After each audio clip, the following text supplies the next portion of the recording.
जी class अस्सलाम वालेकुम। कैसे हैं आप लोग? खैरियत से हैं? आई होप कि इससे पहले जो हमने दो वीडियोस रिकॉर्ड की हैं ओपन एमपी के ऊपर, वो आप लोग उन सारे लेक्चर्स को गो थ्रू कर चुके हैं।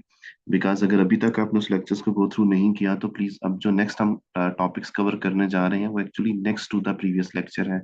मीन अभी तक अगर आपने बेसिक्स जो हमने क्लासेस और जो डायरेक्टिव्स हमने लास्ट क्लासेस के अंदर डिस्कस की हैं, अगर अभी तक अब वही आपको क्लियर नहीं है तो जो फर्दर इसके ऊपर हम कॉन्सेप्ट बिल्डिंग करने जा रहे हैं वो पॉसिबल नहीं होगा आपको अंडरस्टैंड करना। तो आई हम्बली रिक्वेस्ट कि इन लेक्चर्स को अंडरस्टैंड करने से पहले, इस लेक्चर की रिकॉर्डिंग सुनने से पहले, आप लोग जो प्रीवियस लेक्चर्स हैं जो कि दो डिफरेंट पार्ट वन और पार्ट टू मैंने लास्ट वीक के अंदर अपलोड किए थे, जिसमें फर्स्ट पार्ट के अंदर हमने फंडामेंटल अंडरस्टैंडिंग, कुछ थ्योरेटिकल कॉन्सेप्ट्स को और कुछ एग्जीक्यूशन मॉडल्स को अंडरस्टैंड किया था, और सेकंड पार्ट के अंदर हमने उसकी कुछ प्रैक्टिकल एग्जांपल्स देखी थी। तो आज का जो लेक्चर है हमारा, वो भी जो नेक्स्ट रिमेनिंग पोर्शन हमारा रहता है ओपन एमपी का, एडवांस ओपन एमपी स्टार्ट करने से पहले फर्दर कुछ क्लासेस हैं जो कि हम पैरेलल डायरेक्टिव्स के साथ यूज कर सकते हैं, वो हम आज के लेक्चर के अंदर डिस्कस करेंगे। उनको पहले थ्योरेटिकली अंडरस्टैंड करने की कोशिश करेंगे और फिर इसी के साथ हम उनकी कुछ प्रैक्टिकल सी लैंग्वेज का जो कोड है वो भी साथ अंडरस्टैंड करने की कोशिश करेंगे। तो जहाँ तक हमने लास्ट क्लासेस देखी थी, जिसके अंदर कि हम ओपन एमपी पैरेलल डायरेक्टिव्स के साथ हम नंबर ऑफ थ्रेड्स कैसे पास कर सकते हैं, तो उसके डिफरेंट 4 to 5 डिफरेंट मेथड्स मैंने आपके साथ लास्ट लेक्चर के अंदर डिस्कस किए थे। तो अब जो नेक्स्ट हमारे पास जो क्लास आ रही है क्लासेस, उसके अंदर हमारा जो मेजर कंसर्न है वो एक्सेसिबिलिटी ऑफ डाटा है। कि अगर हमारे पास कोई भी पैरेलल रीजन क्रिएट होता है तो हर एक रीजन के लिए जो कोई भी एक थ्रेड हम बनाएंगे या थ्रेड हमारा क्रिएट होता है, तो उसके पास जो डाटा एक्सेसिबिलिटी होती है वो कैसे होती है। इट मीन्स कि जो हमारे मास्टर थ्रेड्स के लिए जो डाटा पब्लिकली अवेलेबल होगा, जो शेयर्ड होगा, क्या वही डाटा हमारे थ्रेड्स के लिए भी एक्सेसिबल होता है। इट मीन्स कि जो अमाउंट ऑफ डाटा या जो टाइप ऑफ डाटा हम मेन या मास्टर थ्रेड के अंदर एक्सेस कर सकते हैं, या सेम टाइप ऑफ डाटा हम जो हमारे वर्कर फंक्शंस होंगे, जो थ्रेड्स होंगे, उनके साथ भी हम एक्सेस कर सकते हैं या नहीं कर सकते। और सिमिलरली क्या वो डाटा सिर्फ और सिर्फ रीडेबल होता है या डाटा राइट भी किया जा सकता है। अब अगर हम डाटा राइट करेंगे तो क्या प्रॉब्लम्स आ सकते हैं, और अगर हम डाटा रीड करेंगे तो फिर हमें किस तरह की जो टाइप ऑफ क्लासेस है वो डिफाइन करनी पड़ती हैं। तो इन क्लासेस में जो सबसे पहले जो चीज आती है उसके लिए हम कहते हैं शेयर्ड डाटा। इट मीन्स कि मैं ओपन एमपी पैरेलल डायरेक्टिव के साथ मैं यहाँ पर शेयर्ड का एक क्लॉज यूज कर सकता हूँ, और शेयर्ड के साथ मैं उन वेरिएबल्स को पास कर सकता हूँ या उस लिस्ट को पास कर सकता हूँ कि जो मैं अज्यूम ये करना चाहता हूँ कि इसका जो डाटा है वो तमाम थ्रेड्स के लिए एक्सेसिबल हो। इट मीन्स कि share data are accessible by all threads. तो जितने भी थ्रेड्स क्रिएट हम कर रहे हैं, अब कितने थ्रेड्स हम क्रिएट करते हैं कि हम ऑलरेडी डिस्कस कर चुके हैं कि अब नंबर ऑफ थ्रेड्स हम पास कर सकते हैं with the help of different methods. तो जब भी मैंने शेयर डाटा का क्लास मैंने पास किया और शेयर डाटा के साथ मैं जो जो वेरिएबल पास करूंगा, इसका मतलब ये होगा कि वो सारे के सारे जो डाटा वेरिएबल्स हैं वो सारे थ्रेड्स के लिए एक्सेसिबल होंगे। टेक्निकली अगर हम इसकी बात करें तो बैकएंड के ऊपर जो मेमोरी लोकेशंस होती है जहाँ पर ये डाटा मौजूद होता है, एक्चुअली हर जो थ्रेड होता है वो उसी मेमोरी लोकेशन को एक्सेस कर रहा होता है। अब अगर कोई भी थ्रेड उस मेमोरी लोकेशन के ऊपर कोई भी मॉडिफिकेशन करता है, कोई भी राइट ऑपरेशन परफॉर्म करता है, तो इट मीन्स दैट कि वो जो मॉडिफिकेशन है वो बाकी तमाम थ्रेड्स के लिए भी विजिबल होगी, बाकी तमाम थ्रेड्स को भी वही डाटा मिल रहा होगा। अब इनमें से अगर कोई एक थ्रेड अगर कोई राइट ऑपरेशन परफॉर्म करता हो कि विच इज फाइन, वो जो वैल्यू अपडेट करेगा उस अपडेटेड वैल्यू को हम डेफिनेटली बाकी थ्रेड्स के लिए एक्सेसिबल कर सकते हैं। लेकिन इस शेयर्ड क्लास के अंदर जो सबसे बड़ा जो प्रॉब्लम आता है कि फॉर एग्जांपल अगर मैंने 4 थ्रेड्स क्रिएट किए थे और चारों के चारों जो थ्रेड्स हैं वो साइमल्टेनियसली उसके ऊपर कोई राइट ऑपरेशन परफॉर्म करना शुरू कर देते हैं। फॉर एग्जांपल कोई भी एक ग्लोबल एक शेयर्ड वेरिएबल मैंने यूज किया, कोई भी एक काउंटर का वेरिएबल था, कोई एक्स वेरिएबल था, तो अगर हर एक थ्रेड के ऊपर मैं कहता हूँ कि उसको वो इंक्रीमेंट करना स्टार्ट कर दे, तो इट मीन्स दैट कि अब हर जो थ्रेड होगा वो उसके ऊपर कोई मॉडिफिकेशन कर रहा है, कोई राइट ऑपरेशन परफॉर्म कर रहा है। तो उससे प्रॉब्लम क्या होगा कि यहाँ पर जब साइमल्टेनियस रिक्वेस्ट आना शुरू हो जाएंगी तो यहाँ पर रेस कंडीशन क्रिएट हो जाएगी। तो जो शेयर्ड के अंदर जो सबसे बड़ा जो प्रॉब्लम आता है जब हम शेयर्ड क्लास को यूज करेंगे, वो रेस कंडीशन का आता है। तो अब अगर आप शेयर्ड डाटा की बात करें, फॉर एग्जांपल कि हमारे पास हैश प्रेगमा ओएमपी पैरेलल और शेड। तो मैं ये बात कर रहा था कि यहाँ पर हम इसके अंदर कोई भी वैल्यू पास कर सकते हैं, जैसे मैंने कहा कि वेरिएबल्स को पास करेंगे तो वो उनका जो डिफॉल्ट बिहेवियर होगा वो शेयर्ड होगा। और every thread each thread access the same memory location. तो हर मेमोरी लोकेशन जो हर थ्रेड होगा वो उसी सेम मेमोरी लोकेशन को एक्सेस कर रहा होगा। And the initial value for the first thread will be same as before the region. It means कि फर्स्ट थ्रेड के लिए इनिशियल वैल्यू वही होगी जो कि हमने असाइन की होगी। और जो फाइनल वैल्यू हमारे पास उस वैल्यू जो भी हमारे पास जो शेयर्ड वेरिएबल था, जब कोई भी लास्ट थ्रेड जब उसके ऊपर कोई भी मॉडिफिकेशन करेगा अपडेट करेगा तो उसके पास वो वैल्यू होगी। लेकिन जब हम मल्टीपल्स ऑफ ऑपरेशंस इसके लिए रन कर रहे होते हैं और हर थ्रेड उसके ऊपर कोई एग्जीक्यूशन परफॉर्म कर रहा है तो उसके लिए डेफिनेटली यहाँ पर हमारे पास कोई भी जो प्रॉब्लम है वो क्रिएट जो होता है उसको हम रेस कंडीशन कहते हैं। अब अगर हम इसके कुछ प्रैक्टिकल एग्जांपल्स देखने की कोशिश करें तो let me switch my desktop towards second one.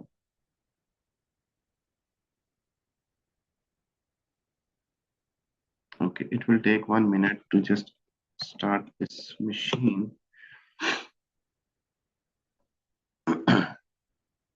Okay. अब अगेन यहाँ पर आई होप आपने लास्ट लेक्चर दोबारा मैं यहाँ पर प्लीज रिमाइंड कर रहा हूँ कि आपने इससे पहले वाली एग्जांपल्स प्रैक्टिकली अपने कंप्यूटर मशीन्स के ऊपर आप ऑलरेडी सॉल्व कर चुके हैं। अगेन मैंने यहाँ पर फर्स्ट प्रोग्राम 1.c की एक फाइल बनाई है टेक्स्ट एडिटर के थ्रू। राइट साइड के ऊपर मेरे पास एक टर्मिनल ओपन है और डेफिनेटली जैसे मैंने लास्ट क्लास के अंदर आपको डिफरेंट एग्जाम्पल्स और कोड स्टेटमेंट्स के थ्रू और कमांड्स के थ्रू इनके एग्जीक्यूशन के बारे में गाइड किया था तो सेम चीज वही है। अब यहाँ पर आप देखें सबसे पहले जो एग्जांपल मैं यहाँ पे कवर करूँ वो शेयर्ड क्लास की है। Again hash include studio dot of h hash include OMP dot of h we have already cover in the last lecture as well. तो यहाँ पर मैंने integer of x equal to 5 एक variable use किया जो कि मास्टर थ्रेड के अंदर मैंने डिक्लेयर किया है। और सिंपली हम क्या करना चाह रहे हैं कि ये शेयर्ड है। इस शेयर्ड का मतलब क्या है कि इट मीन स्टार्ट के ये जो 5 है ना ये सब थ्रेड्स के लिए सेम एक्सेसिबल होगा। यानी यहाँ पर अगर 2 थ्रेड्स रन होते हैं या 3 थ्रेड्स रन होते हैं जितने भी थ्रेड्स यहाँ पर रन होंगे सब थ्रेड्स के पास जो वैल्यू ऑफ एक्स होगी वो 5 ही होगी। अब यहाँ पर आप सिंपली चेक करें तो मैं प्रिंट एफ करा रहा हूँ एक्स को लेकिन टी ऑफ आईडी के साथ। तो again O M P underscore get underscore thread underscore num. तो मैं यहाँ पर थ्रेड का नंबर यूज कर रहा हूँ जिसको मैं टी आई डी के अंदर स्टोर कर रहा हूँ और फिर मैं एक्स की वैल्यू के साथ उस थ्रेड की आईडी को पास कर रहा हूँ। इट मीन्स कि यहाँ पर कोई मैसेज हमारे पास आएगा कि फर्स्ट थ्रेड के पास एक्स की वैल्यू क्या है, सेकंड थ्रेड के पास एक्स की वैल्यू क्या है, थ्रेड फोर्थ थ्रेड के पास या फिफ्थ थ्रेड के पास whatever and how many cores do you have at your computer machine. उसके अकॉर्डिंगली यहाँ पर आपके पास थ्रेड की वैल्यूज आ सकती हैं। अब अगर हम इसी फाइल को जो हमने टेक्स्ट फाइल लिखी इसको हम सेव करते हैं और दोबारा से यहाँ पर मैं इस फाइल को कंपाइल करता हूँ और कंपाइल करने के बाद उसको मैं एग्जीक्यूट करता हूँ। तो आप यहाँ पर प्लीज देखें कि थ्रेड आईडी जो कि फर्स्ट आईडी है sees x is equal to 5। तो इसका मतलब है कि एक्स के पास थ्रेड 1 के पास जो एक्स की वैल्यू रिसीव हो रही है वो 5 है और थ्रेड 0 के पास भी जो एक्स की वैल्यू रिसीव हो रही है वो भी 5 है। तो that's the meaning of the shared. It means कि integer of x is equal to 5 ये वाला वेरिएबल जब मेमोरी की जिस लोकेशन के ऊपर जाकर क्रिएट हुआ हुआ है और वहां पर जो हमने डाटा वैल्यू 5 स्टोर की हुई है तो एक्चुअली सारे के सारे थ्रेड उसी सेम मेमोरी लोकेशन को एक्सेस कर रहे हैं। दैट्स वाई हर किसी के पास जो वैल्यू आ रही है वो 5 की वैल्यू ही आ रही है। अब अगर इसकी वैल्यू को मैं चेंज कर देता हूँ फॉर एग्जाम्पल मैं 5 के बजाय 15 कर देता हूँ और हम इसको दोबारा से कंट्रोल एस करते हैं और अगर इसको मैं दोबारा से एग्जीक्यूट कर दूं तो कंपाइल करूं और कंपाइल करने के बाद दोबारा से एग्जीक्यूट करूं तो अब आप देखें जैसे ही मैंने उस वैल्यू को अपडेट किया तो दोबारा से यहाँ पर 15 आ गया। तो that's how the shared class is working in the open MP. अच्छा अब अगर हम इसको कमेंट करते हैं और दूसरी जो बात हमने की थी कि अब अगर साइमल्टेनियसली कोई भी ऑपरेशन हम परफॉर्म कर रहे हैं और सारे के सारे थ्रेड्स साइमल्टेनियसली कुछ अपडेट फंक्शन या कुछ मॉडिफिकेशन करना शुरू कर देते हैं तो कैसे रेस कंडीशन क्रिएट होती है। तो ये जो सेकंड एग्जांपल है ये भी शेड क्लास के साथ ही है लेकिन यहाँ पर मैं जस्ट कन्वे ये करना चाह रहा हूँ कि शेड के अंदर हमारे पास प्रॉब्लम क्या आता है वो रेस कंडीशन का प्रॉब्लम आता है। अब यहाँ पर आप देखिए मैंने एक इंटीजर ऑफ काउंटर इनिशियलाइज किया 0 के साथ और यहाँ पर मैंने शेड कर दिया काउंटर को और मैं एक फॉर का लूप इनिशियलाइज करता हूँ और फॉर का लूप जो वो डेफिनेटली 1000 ऑफ टाइम यहाँ पर एग्जीक्यूट होगा। तो अब हर एक अब डेफिनेटली जब जब ये ओ एम पी पैरेलल इसको हमारे इस लूप की डिस्ट्रीब्यूशन को पैरेलल रीजन के अंदर डिस्ट्रीब्यूट करेगा तो इट मीन्स कि यहाँ पर हर एक जो थ्रेड है वो कुछ ना कुछ काउंटर प्लस प्लस कर रहा है। जब काउंटर प्लस प्लस करेगा तो टेक्निकली हर एक थ्रेड के अंदर कोई मॉडिफिकेशन हो रही है तो यहाँ पर हमारे पास रेस कंडीशन क्रिएट होने के चांसेस या प्रोबेबिलिटी इंक्रीज हो जाएगी ज्यादा हो जाएगी। अब आप देखिए वो कैसे रेस कंडीशन क्रिएट हो रही है। इसका मतलब है कि रेस कंडीशन के केस में हमें कैसे पता चलेगा कि हमारी जो वैल्यू है वो कांस्टेंट नहीं होगी वैल्यू हमारी चेंज हो रही होगी। तो क्यों चेंज हो रही होगी जाहिर सी बात है क्योंकि हर एक थ्रेड कुछ डिफरेंस ऑफ टाइम के अंदर कुछ कुछ 30 सेकंड के डिफरेंस के ऊपर कुछ राइट ऑपरेशन परफॉर्म कर रहा है, तो जब हम आउटपुट गेट कर रहे हैं तो मुमकिन है कि वो पुरानी वैल्यू हो और उसके बाद उसके ऊपर राइट ऑपरेशन हो, और पॉसिबल है कि वो राइट ऑपरेशन परफॉर्म हो चुका और उसके बाद हम अपनी वैल्यू को डिस्प्ले कर दें। अब अगर इसको दोबारा कंपाइल करता हूँ और एग्जीक्यूट करता हूँ तो यहाँ पर still okay, it's still showing me the last value, तो मुझे इसको कंट्रोल एस कर लेना चाहिए। अब हम दोबारा इसको कंपाइल करते हैं और फिर हम इसको एग्जीक्यूट करते हैं, तो अब यहाँ पर देखें मेरे पास फाइनल काउंटर वैल्यू ये आ रही है। अब अगर मैं दोबारा इसको कंपाइल करूं और फिर इसको रन करता हूं, तो अब देखिए मेरे पास इसकी वैल्यू चेंज हो गई है। दैट्स रिप्रेजेंट्स इनफैक्ट यहाँ पर बैकएंड के ऊपर रेस कंडीशन क्रिएट हो रही है। अगर मैं इसको दोबारा से कंपाइल करता हूँ और फिर इसको एग्जीक्यूट करता हूँ, तो अब यहाँ पर वैल्यू चेंज हो रही है। तो ये 3 डिफरेंट वैल्यूज आप यहाँ पर देख रहे हैं बेसिकली, ये इस वजह से क्रिएट हो रही है कि बैकएंड के ऊपर जब multiple threads same shared variable के ऊपर कुछ राइट ऑपरेशन कुछ मॉडिफिकेशन ऑपरेशन परफॉर्म कर रहे हैं, तो कुछ small amount of difference of time की वजह से यहाँ पर हमारी जो वैल्यू है वो डिफरेंट हो रही है। So I hope the first thing that we have covered so far that is the shared clause. ये शेयर्ड क्लास की यूज करने से जो भी उसके बैकएंड के ऊपर जो मेमोरी लोकेशन होती है वो सबके लिए एक्सेसिबल होती है, सारी मॉडिफिकेशन वहीं पर परफॉर्म की जा रही होती है। लेकिन जब साइमल्टेनियसली मल्टीपल थ्रेड्स इसको परफॉर्म करना स्टार्ट कर देते हैं, राइट ऑपरेशन करना स्टार्ट कर देते हैं, तो टेक्निकली वहां पर रेस कंडीशन क्रिएट हो जाती है। ओके, अब हम नेक्स्ट जो बात करते हैं विच इज प्राइवेट। ये शेड के बाद हमारे पास होता है प्राइवेट आता है। अच्छा, अब प्राइवेट का एक्चुअली क्या काम होता है कि प्राइवेट के केस में हमारे पास जो क्लॉज काम करेगी वो सबके लिए शेयर्ड नहीं होगी। इट मींस कि ये क्या काम करता है, it creates a separate copy for the specified variable, कि जिस वेरिएबल के लिए भी हम प्राइवेट में पास करें, जैसे मैंने कहा वहां पर हमने एक्स को शेड किया था, यहाँ पर अगर मैं एक्स को प्राइवेट करता हूँ तो क्या होगा, ये हर एक थ्रेड के लिए उसकी एक सेपरेट कॉपी क्रिएट कर देगा। और जैसे ही वो सेपरेट कॉपी क्रिएट करेगा तो इसका इसका मतलब क्या होगा कि हर एक थ्रेड उसको एज एन इंडिपेंडेंट वेरिएबल के तौर पर ट्रीट कर रहा होगा, क्योंकि उसके पास अपनी अपनी एक लोकल कॉपी मौजूद है, अपनी एक सेपरेट कॉपी मौजूद है। इट मीन्स आप सिंपली ये समझें कि प्राइवेट के केस में जो हर जो थ्रेड होता है उस वो जस्ट लाइक उस मेमोरी को एज अ सेपरेट मेमोरी के तौर पर ट्रीट कर रहा होता है, एज अ सेपरेट लोकेशन के तौर पर ट्रीट कर रहा होता है।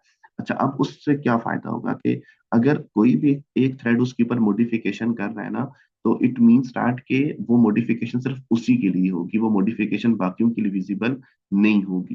तो इस इट मीन्स कि हर किसी के पास एक सेपरेट मेमोरी लोकेशन है, जहां पर हमारे पास जो भी राइट ऑपरेशन या जो भी मॉडिफिकेशन कर रहा है हर थ्रेड, वो अपने लिहाज से उसको मॉडिफिकेशन वो उसकी मॉडिफिकेशन करता जा रहा है। तो दैट्स नॉट अ प्रॉब्लम। लेकिन अब इससे हमें फायदा क्या होगा, इससे फायदा हमें ये होगा कि इसके अंदर रेस कंडीशंस क्रिएट नहीं होंगी, क्योंकि हर अगर फॉर एग्जांपल सारे के सारे थ्रेड्स भी मॉडिफिकेशन कर रहे हैं तो हर कोई अपनी एक लोकल कॉपी के ऊपर जो होगा वो उसके ऊपर मॉडिफिकेशन करता कर रहा होगा। तो इट मीन्स दैट के इस वाले केस के अंदर हमारे पास जो रेस कंडीशन है वो क्रिएट नहीं होती है। लेकिन जो ओरिजिनल वैल्यू होगी क्या वो हमारे पास मेंटेन रहेगी, क्या वो प्रिजर्व रहेगी या नहीं रहेगी, तो इसको हम देखते हैं अभी दोबारा उसी एग्जांपल के साथ।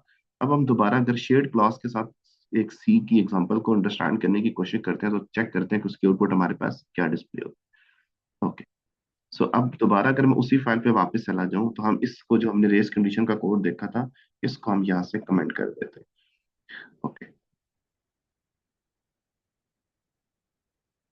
so I have to be remove this one, yes.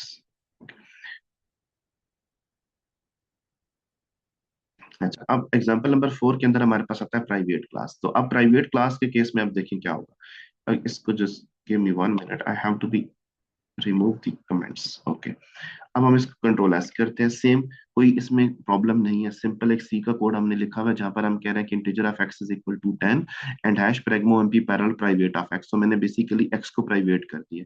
जैसे अभी मैंने कहा कि प्राइवेट के केस में क्या होगा कि वो अब जो प्राइवेट क्लास होगी it will create a separate copy of the specified variable, and in our case our specified variable is x, and in the parallel region obviously each thread gets its own independent variable, and every thread will be responsible to treat it as an independent variable, as a separate variable. और कोई भी changes, अगर हमारे पास कोई भी thread इसमें changes कर रहा होगा तो वो हर कोई उसके लिहाज से अपनी कॉपी के अंदर वो चेंजेस कर रहा होगा, तो हर किसी के पास अपना सेपरेट मेमोरी लोकेशन है। ओके, अब यहाँ पर देखें कि अगर हम इसको कंट्रोल ऑफ एस करते हैं और आउटपुट विजिबल विजुअलाइज करने के बाद हम इसको और अंडरस्टैंड करने की कोशिश करते हैं, जैसे हमने इसको कंपाइल किया, हम इसको एग्जीक्यूट करते हैं। तो अब यहाँ पे देखें कि थ्रेड वन के पास x is equal to one आ रहा है और थ्रेड जीरो के पास इसकी वैल्यू जीरो आ रही है। तो और value of x in the main thread 10, इसका मतलब है कि जो हमारे पास जो वैल्यू ऑफ मेन है वो तो वही रहेगी। अब इस बात को यहाँ पर समझने की कोशिश करें। अब जब मैं शेड की बात कर रहा था तो 10 सब के लिए 10 10 बन रहा था ना, लेकिन इस वाले केस में क्या हुआ कि यहाँ पर जैसे ही मैंने पैरेलल प्राइवेट क्रिएट किया और यहाँ पर चूंकि मेरे पास दो कोर्स हैं, तो हर किसी के पास यानी दो थ्रेड्स क्रिएट हो रहे हैं और दोनों थ्रेड्स के केस में क्या हो रहा है, हर किसी के पास अपनी सेपरेट कॉपी मौजूद है। और मैं यहाँ पर सिंपली क्या काम करूँ, x is equal to M P underscore get underscore thread underscore number, कि मैं एक्स को मॉडिफाई किस चीज से कर रहा हूँ कि जो भी मेरे पास थ्रेड नंबर है वो एक्स की वैल्यू होनी चाहिए। इट मीन्स दैट के जब 10 मेरे पास ओरिजिनल वैल्यू थी तो उसने उस वैल्यू को लॉस कर दिया हर एक पैरेलल रीजन के लिए और उसने एक नई एक गार्बेज वैल्यू असाइन कर दी। अब यहाँ पर जो कि मैं एक्स में M P underscore get underscore number की वैल्यू को गेट करके एक्स में स्टोर कर रहा हूँ, तो डेट्स वाई मेरे पास फर्स्ट थ्रेड के लिए एक्स की वैल्यू वन आ रही है और जीरो थ्रेड के लिए मेरे पास जो एक्स की वैल्यू वो जीरो आ रही है। लेकिन जो एक्स जो मेन के अंदर जो मेरे मास्टर थ्रेड के अंदर जो पड़ा हुआ था वो 10 ही रहेगा। तो इस तरह हमारे पास जो प्राइवेट क्लास होता है वो काम करता है। So no you have to be understand the scenario maybe that you required कि आपको वहां पर शेयर्ड यूज करनी है, यहाँ पर आपने प्राइवेट यूज करनी है। लेकिन उससे पहले आपको इसकी बिहेवियर का अंडरस्टैंडिंग बहुत जरूरी है कि प्राइवेट क्लास क्या कर रहा होगा कि हर एक थ्रेड थ्रेड के लिए उसकी एक सेपरेट कॉपी क्रिएट करेगा और जब भी कोई मॉडिफिकेशन की जाएगी हर एक थ्रेड अपनी उस इंडिपेंडेंट कॉपी के अंदर जो है वो उसके लिए मॉडिफिकेशन करेगा और उससे जो बाकी वैल्यूज होती हैं वो डिस्टर्ब नहीं होती और इससे जो रेस कंडीशन है वो क्रिएट नहीं होती है। ओके, अब हम इसको दोबारा से कमेंट कर देते हैं और हम रिमेनिंग जो टॉपिक्स जो डिस्कशन है उन पे वापस चलते हैं। ओके, अब जो शेयर्ड के बाद आता है हमारे पास the next thing is in fact which is a first private. अच्छा, अब जो फर्स्ट प्राइवेट है ये कैसे काम करता है? ये first private is just works like a private, जैसे हमारे पास प्राइवेट की क्लास काम कर रही होती है। And the first private is also works like a private class, but each thread receive its own copy and initialize with the original value of the variable. इसमें जो इंपॉर्टेंट बात ये है कि प्राइवेट के केस में क्या कर रहे थे हम, एक एक जब एक सेपरेट कॉपी क्रिएट करते हैं हर एक थ्रेड के लिए तो उसकी इनिशियल वैल्यू अब ये समझें कि वो गार्बेज वैल्यू होती है, ओरिजिनल वैल्यू नहीं होती है। लेकिन जब हम फर्स्ट प्राइवेट की बात कर रहे होते हैं ये काम प्राइवेट की तरह ही करेगा, लेकिन हर एक थ्रेड के लिए एक सेपरेट कॉपी तो क्रिएट करेगा, लेकिन उसकी जो ओरिजिनल वैल्यू होती है वो वही रहती है। It means that you can see this one initialize with the value of the variable had before entering the construct, तो यानी उस थ्रेड के अंदर इंटर होने से पहले जो उसकी वैल्यू मौजूद थी वो वैल्यू वही रहेगी। तो that is a slight difference between in it. It means each thread gets a separate copy and the copy should initialize with the value before entering into the parallel region. It means कि पहले मैंने 10 initialise किया हुआ था या 20 initialise किया हुआ था, what ever the value I have assigned that variable, तो जब उस थ्रेड के अंदर इंटर होगा तो उसके पास वैल्यू वही रहेगी। उसके अंदर अगर वो कोई मॉडिफिकेशन कर रहा है तो वो इन एडिशन टू दैट होगा। लेकिन प्राइवेट के केस में जब हम सेपरेट कॉपी क्रिएट करते हैं तो अपनी ओरिजिनल वैल्यू को नहीं रिजर्व करता, वो एक गार्बेज वैल्यू से इनिशियलाइज करते हैं हर एक थ्रेड के लिए, लोकल थ्रेड्स के लिए। जबकि इस वाले केस में वो क्या काम कर रहा होता है कि वो ओरिजिनल वैल्यू को प्रिजर्व करेगा। तो इट मीन्स दैट कि अगर आप इस केस के अंदर हमारे जो थ्रेड्स हैं वो चेंजेस करेंगे भी तो ओरिजिनल वैल्यू हमारी 10 ही रहेगी, लेकिन वो उसके अंदर ऐड कर रहे होंगे। तो अब अगर हम दोबारा इसकी भी एक एग्जांपल अंडरस्टैंड करने की कोशिश करते हैं कि फर्स्ट प्राइवेट कैसे काम करता है, तो I come back to that example के जहाँ पर मेरे पास सारी एग्जांपल्स मौजूद हैं। तो अब फर्स्ट प्राइवेट की क्लास को मैं यहाँ से अनकमेंट करता हूँ और इसको हम यहाँ से रन करने की कोशिश करते हैं। अब अगर आप यहाँ पे देखें तो integer of x is equal to 10 है और मैं यहाँ पर फर्स्ट प्राइवेट की क्लॉज यूज करूँ, एक्स को मैंने पास कर दिया which is a first private, और यहाँ पर मैं सिंपली क्या करता हूँ, x is equal to x plus O M P get underscore thread underscore number. It means की जो ओरिजिनल वैल्यू ऑफ एक्स है क्या वो मेंटेन रहेगी, जैसे हम कह रहे हैं कि फर्स्ट प्राइवेट उस वैल्यू को प्रिजर्व करता है। तो इट मीन्स कि अब हम इसकी अगर आउटपुट देखें तो हमें और ज्यादा इजी अंडरस्टैंडिंग हो जाएगी। मैंने सबसे पहले इसको कंपाइल किया, फिर इसको मैं जब एग्जीक्यूट करूंगा तो आप ये प्लीज देखें कि थ्रेड वन के पास जो एक्स की वैल्यू आ रही है वो 11 आ रही है और थ्रेड जीरो के पास जो एक्स की वैल्यू है वो 10 आ रही है। तो यही बात मैं समझाने की कोशिश कर रहा हूँ कि original value of x that was the 10, और जब हर एक थ्रेड के पास उसने दो थ्रेड्स जो कि क्रिएट किए हैं तो दोनों के पास जब उसने सेपरेट कॉपी बनाई है तो उसकी ओरिजिनल वैल्यू को उसने लॉस नहीं किया।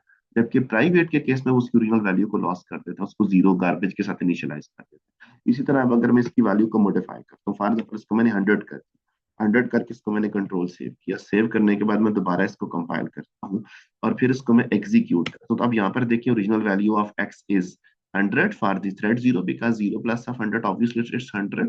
और जब इसको x is equal, first thread जब इसकी वैल्यू को डिस्प्ले करेगा तो 1 plus 100 is equal to 101। So I hope this point is clear कि फर्स्ट प्राइवेट हमारे पास जो है वो इस तरह से काम कर रहा होता है, private, first private and the shared. यहाँ तक अभी हमने डिस्कशन कर ली। अब हम इसको दोबारा से कमेंट करते हैं और हम नेक्स्ट एग्जांपल पे चलते हैं कि इसके बाद हमारे पास कौन सी क्लास, जो जो नेक्स्ट क्लास हमारे पास आती है class, this is nothing, this is called last private. अच्छा, जो लास्ट प्राइवेट क्लास होती है ना, ये क्या करती है, ये लूप्स के अंदर हम यूज कर रहे होते हैं, यानी कोई भी अगर हमारे पास कोई फॉर लूप क्रिएटेड है तो ये हम उसके साथ इसको यूज करते हैं ताकि last private ensures that the value of the variable, जो भी हम वैल्यू यूज कर रहे हैं, कि जब भी उस लूप की जब लास्ट आइटरेशन चल रही होगी और वो लूप की लास्ट आइटरेशन चलाने की रिस्पॉन्सिबिलिटी जिस भी थ्रेड के पास होगी, फॉर एग्जांपल दो थ्रेड है और मैं कह रहा हूँ सेकंड थ्रेड ने लास्ट आइटरेशन ऑफ लूप को कंप्लीट किया है, तो इट मीन्स दैट के उस लास्ट इटरेशन के अंदर जो भी मॉडिफिकेशन की गई है, बेसिकली वो मॉडिफिकेशन हम उस वेरिएबल के अंदर स्टोर कर रहे होंगे। जैसे कि फॉर एग्जांपल हर किसी एक एक एक दो थ्रेड से, तो हर एक थ्रेड के पास अपनी अपनी कॉपी मौजूद है, लेकिन वो क्या काम करेगा, after the execution the value from the last loop iteration is stored in the original variable. तो आई होप मेरी बात समझ आ रही है कि आपके पास दो थ्रेड्स हैं और आपने लास्ट प्राइवेट को यूज किया है, तो इसका मतलब है कि फॉर लूप की आइटरेशन दोनों थ्रेड्स के लिए डिस्ट्रीब्यूट की जाएगी। अब जो थ्रेड लास्ट आइटरेशन कंप्यूट करेगा, जो थ्रेड लास्ट आइटरेशन एग्जीक्यूट करेगा और उस लास्ट आइटरेशन के अंदर जो मॉडिफिकेशन की गई है, उस टाइम जो वैल्यू होगी बेसिकली वो वैल्यू उठा के हम ओरिजिनल वैल्यू के अंदर पास कर देते हैं। तो ये लास्ट प्राइवेट इस तरह से काम कर रहा होता है। तो it means the thread that executes the final iteration और the last iteration of the loop updates the value of the variables in the list। जो भी आपने वेरिएबल यहाँ पर पास किया हुआ था लास्ट प्राइवेट के साथ, तो इट मींस कि लूप की लास्ट इटरेशन जिस थ्रेड ने एग्जीक्यूट की है, फाइनल इटरेशन जिस थ्रेड ने एग्जीक्यूट की है, अगर वहां पर कोई मॉडिफिकेशन की गई है तो वो मॉडिफिकेशन हम अपनी ओरिजिनल वेरिएबल के पास हम स्टोर कर देते हैं। तो again we go come back to the move back to the practical example of the last private class. अब अगर हम लास्ट प्राइवेट क्लास की एग्जांपल देखते हैं तो दोबारा मैं उसी फाइल पे दोबारा से आता हूँ and the example number 6 is related to the last private. So first of all we have to be remove the comments. Okay,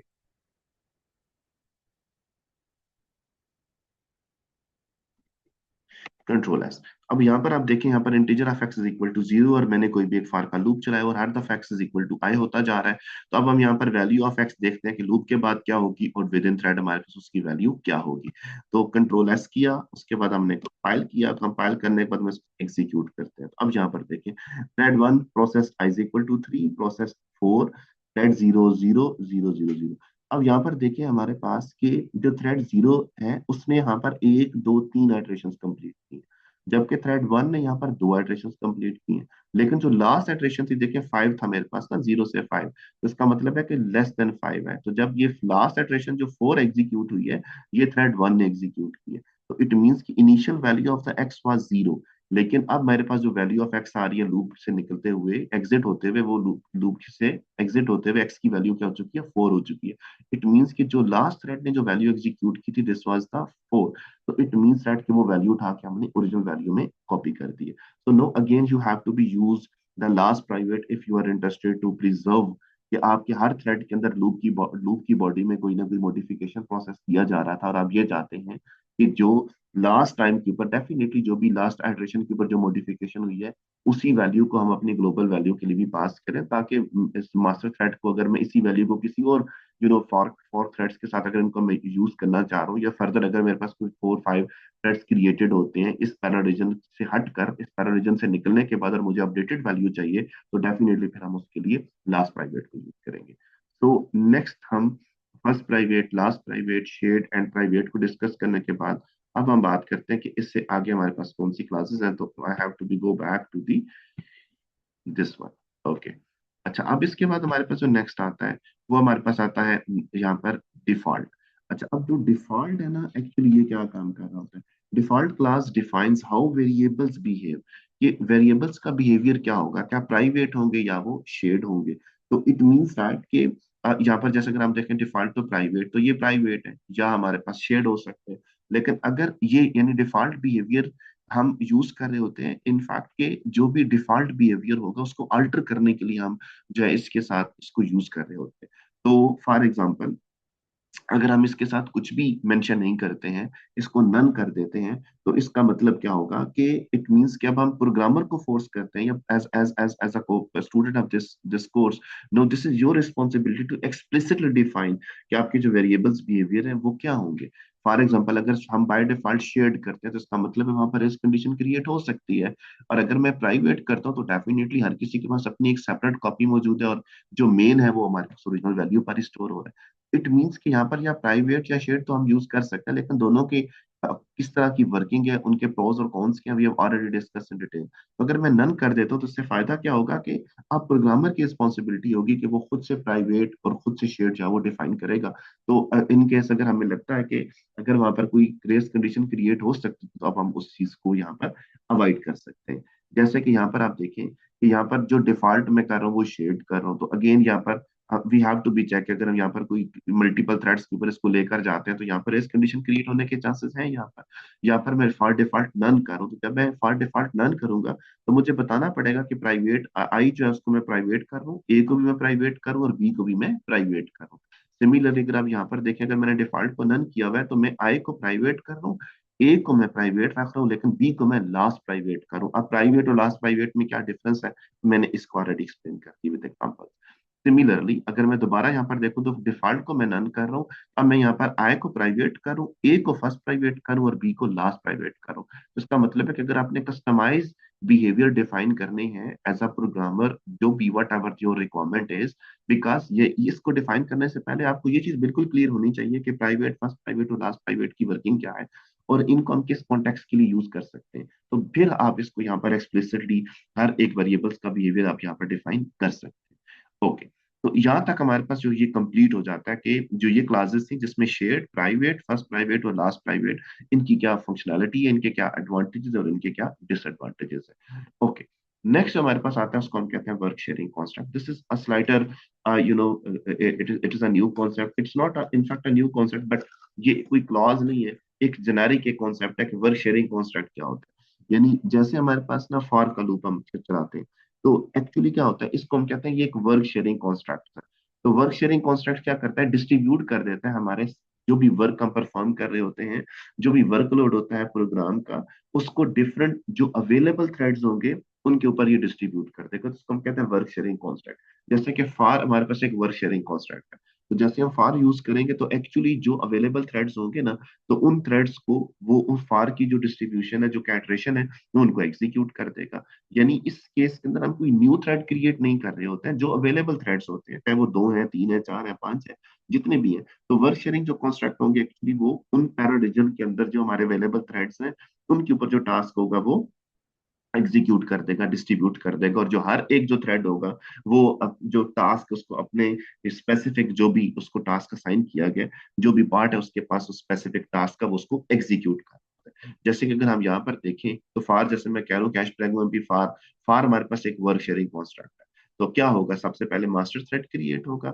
अब मास्टर थ्रेड के बाद हम फॉर्क करते हैं, जैसे हमने फॉर्क ज्वाइन एग्जीक्यूशन मॉडल हमने देखा था लास्ट क्लास के अंदर, कि अब अगर फोर थ्रेड्स हैं तो डेफिनेटली ये जो फार का जो वर्क शेयरिंग कॉन्स्ट्रक्ट है, तो इन फोर थ्रेड्स के ऊपर क्या हो जाएगा, डिस्ट्रीब्यूट हो जाएगा। और हर एक जो थ्रेड होगा वो अपने अपनी अपने जो जो भी उसका टास्क है उसको वो एग्जीक्यूट करो, और एग्जीक्यूट करने के बाद हम उसको ज्वाइन करेंगे, और ज्वाइन करने के बाद हम दोबारा से मास्टर थ्रेड के अंदर जो है वो हम इंटर हो जाते हैं। तो इट मीन्स दैट कि ये एक सिंपल, यू कैन से कि इन सारे थ्रेड्स के दरमियान में एक इम्प्लिसिट लेवल की सिंक्रोनाइजेशन जो होती है ये मेंटेन हो रही होती है। So that's the concept of the work sharing, और you can say the work sharing construct.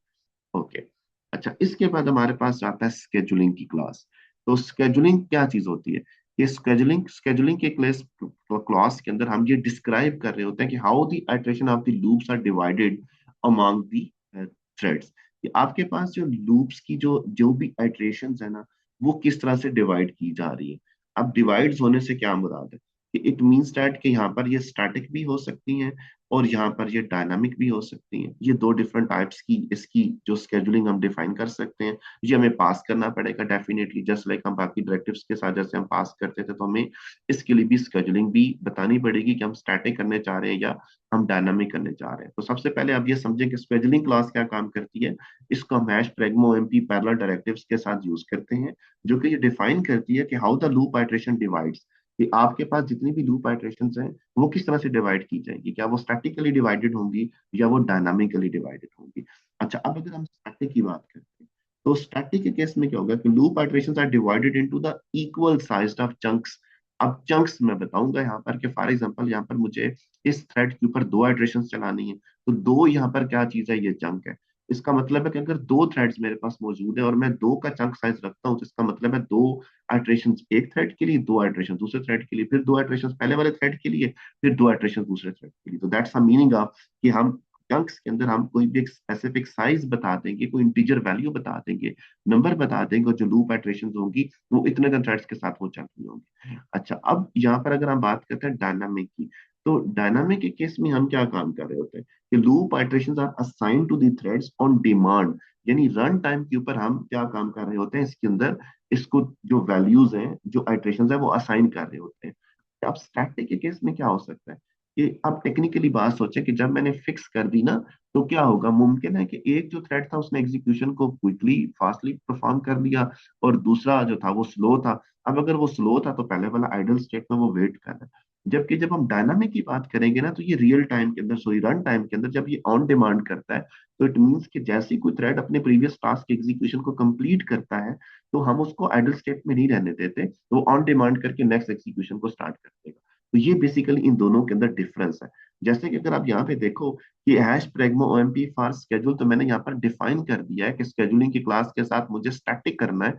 अब स्टैटिक के साथ का मतलब है दो। अब अगर मेरे पास दो दो दो थ्रेड्स हैं, तो इसका मतलब है कि दो आइट्रेशन पहले थ्रेड पे, फिर दो आइट्रेशन सेकंड थ्रेड पे, फिर दो आइट्रेशन और फिर दो आइट्रेशन, फिर दो आइट्रेशन और फिर दो आइट्रेशन। तो इस तरह से करके जो है ये एग्जीक्यूशन कर रहा होगा। सिमिलरली अगर मैं यहाँ पर करता हूँ, अगेन अगर आप यहाँ पर देखें, तो फिर यहाँ पर मैंने स्टैटिक ऑफ थ्री डिफाइन किया। अब इस केस में क्या होगा कि जो भी जितने भी नंबर ऑफ थ्रेड्स हैं, वो उसके अकॉर्डिंगली तीन तीन आइट्रेशन होंगे, वो एग्जीक्यूट कर रहे होंगे।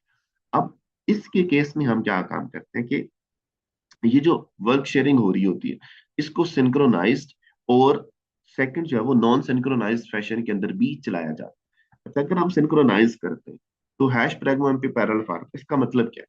सिंक्रोनाइज्ड का मतलब ये है कि हमारे पास तमाम थ्रेड्स के अंदर कोई सिंक्रोनाइजेशन मौजूद है। इट मीन्स कि जब तक कोई स्पेसिफिक टास्क ये सारे के सारे थ्रेड्स कंप्लीट नहीं कर पाते, तब तक वो किसी नए थ्रेड के एग्जीक्यूशन को स्टार्ट नहीं करते।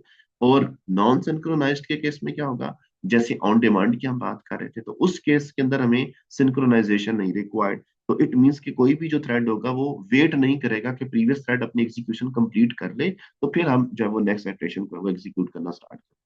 जैसे अगर आप यहाँ पे देखें, तो सबसे पहले ए है, तो थ्रेड जीरो ने एक एग्जीक्यूट किया, क्योंकि यहाँ पर हमारे पास मास्टर थ्रेड था, उसने मास्टर थ्रेड ने एक एग्जीक्यूट कर दिया। जैसे ही हैश प्रैग्मा एमपी पैरेलल मिलता है, तो इसका मतलब है यहाँ पर पैरेलल रीजन्स क्रिएट हो जाएंगे। अब जैसे ही पैरेलल रीजन्स क्रिएट होते हैं, तो इट मीन्स कि हमारे पास इस केस में फॉर एग्जांपल फोर थ्रेड। अब अगर फोर थ्रेड्स है, तो thread zero, thread one, thread two, thread three, तो ये सारे के सारे बी को एग्जीक्यूट करेंगे। और उसके बाद hash pragma O M P for, का मतलब है कि यहाँ पर जब फार की मैं बात करूंगा, तभी मैंने बात की थी कि वर्क शेयरिंग कॉन्स्ट्रक्ट है, तो जितने अवेलेबल थ्रेड्स होंगे उसके ऊपर ये रैंडमली इनकी आइट्रेशंस को डिफाइन कर देगा, डिस्ट्रीब्यूट कर देगा। तो टोटल 10 आइट्रेशंस है। तो इस वाली एग्जांपल के अंदर अगर आप देखो, तो तीन तीन दो दो की, यानी थ्रेड जीरो थ्रेड वन के ऊपर तीन तीन की आइट्रेशन डिस्ट्रीब्यूट की गई, और थ्रेड टू और थ्रेड थ्री के ऊपर दो दो की डिस्ट्रीब्यूशन की गई। तो ये तीन एग्जीक्यूट होंगे, फिर थ्रेड वन तीन एग्जीक्यूट करेगा। अब थ्रेड टू ने दो एग्जीक्यूट करनी थी, एग्जीक्यूट कर लिया, और थ्रेड थ्री ने भी दो एग्जीक्यूट करनी थी, एग्जीक्यूट करी, लेकिन अब ये वेट कर रहे हैं। ये दोनों थ्रेड उस टाइम तक कोई और टास्क एग्जीक्यूट नहीं कर सकते हैं, जब तक जो थ्रेड जीरो थ्रेड वन था, सी टू और सी फाइव एग्जीक्यूशन कंप्लीट नहीं हो पाती। तो basically this is called the for work sharing in synchronized concept. जब ये कंप्लीट हो जाएगा, लेकिन इस टाइम साइकिल के अंदर हमारा बी और जो थ्रेड टू और थ्रेड थ्री था, ये फ्री था, ये आइडल स्टेट के अंदर था। लेकिन हम चूंकि सिंक्रोनाइज्ड की बात कर रहे हैं, तो उस केस के अंदर इनको वेट करना पड़ेगा। इट मीन्स कि जब ये कंप्लीट होने के बाद फिर वो सारे डी को एग्जीक्यूट करेंगे, और फिर जो हुआ मास्टर जो थ्रेड होगा वो जी को एग्जीक्यूट कर देगा। जबकि अगर हम इसको देखें, जिस केस में हम डिफाइन कर देते हैं hash pragma OMP for no wait, इसका मतलब है कब हम सिंक्रोनाइज नहीं करना। अगर हम सिंक्रोनाइजेशन नहीं रिक्वायर्ड तो क्या होगा, उसी एग्जांपल को अगर आप दोबारा विजुअलाइज करो तो यहाँ पर फर्स्ट थ्रेड क्रिएट होगा, एग्जीक्यूट होगा 0। फिर जैसे ही हमारे पास पहला रीजन क्रिएट होगा, यहाँ पर चारों के चारों थ्रेड्स बी को एग्जीक्यूट करेंगे। Hash pragma OMP, again hash pragma OMP for एक वर्क शेयरिंग कंस्ट्रक्ट है जो कि अवेलेबल थ्रेड्स के ऊपर इस लूप आइटरेशंस को डिस्ट्रीब्यूट करेगा। डिस्ट्रीब्यूट करने के बाद अब हम नो वेट की बात करें, no wait is a clause.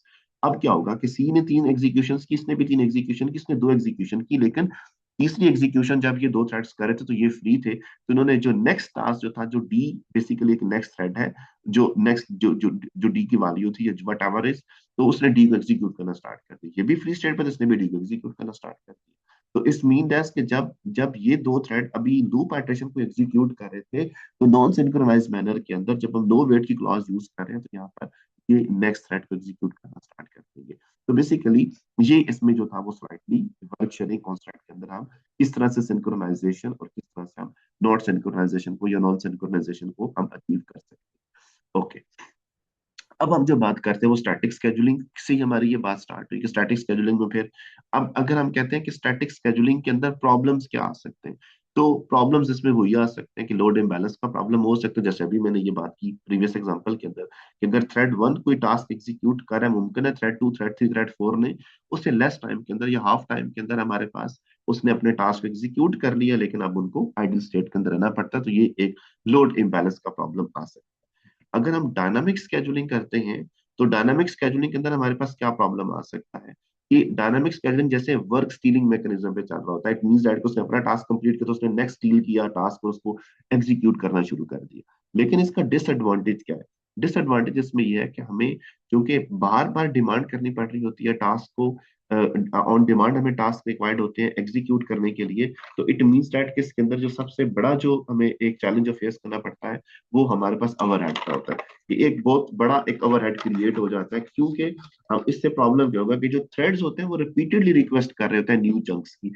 It means that कि जो भी हमारे पास कोई शेयर्ड क्यू मेंटेन हो रही थी, तो अल्टीमेटली इसमें क्या हो, क्योंकि हम वेट नहीं कर रहे ना, जैसे ही कोई एक थ्रेड कंप्लीट होता है तो वो एक न्यू थ्रेड की एक रिक्वेस्ट जनरेट कर देगा। तो इसका मतलब है कि हमें एक ओवरहेड मेंटेन करना पड़ रहा होता है कम्युनिकेशन का भी, कि हमें बार बार जो है वो उस शेयर्ड क्यू से एक न्यू जो चंक्स होगा या जो न्यू जो टास्क होगा, बेसिकली जो न्यू रिक्वेस्ट होगी उसको मेंटेन करना पड़ेगा। तो इट मींस दैट कि हमें हर दफा इस क्यू को मैनेज करने के लिए सिंक्रोनाइजेशन रिक्वायर्ड होती है। तो इट मींस इससे अल्टीमेटली कहाँ पर फर्क आता है, क्योंकि ये सारा तो हम एक ओवरहेड मैनेज कर रहे हैं, लेकिन हमारे पास इसमें थोड़ा सा स्लाइटली हम कहते हैं कि हमारी जो परफॉर्मेंस होती है उसके ऊपर जो होता है वो हमें कंप्रोमाइज करना पड़ जाता है, क्योंकि हमें बार बार इसकी जो वो स्केजुलिंग है वो मैनेज करनी पड़ रही होती है। तो अब अगर हम इसकी बात करते हैं स्टैटिक और डायनामिक स्केजुलिंग की एग्जांपल अगर हम चाहें तो वापस उसी एग्जांपल्स के अंदर जो हम भी बात कर रहे थे कि अब स्टैटिक और डायनामिक्स एग्जांपल या स्केजुलिंग के केस में हम इसकी जो थ्रेड्स की एग्जीक्यूशन है वो किस तरह से चल रही होती है। So just give me 1 minute.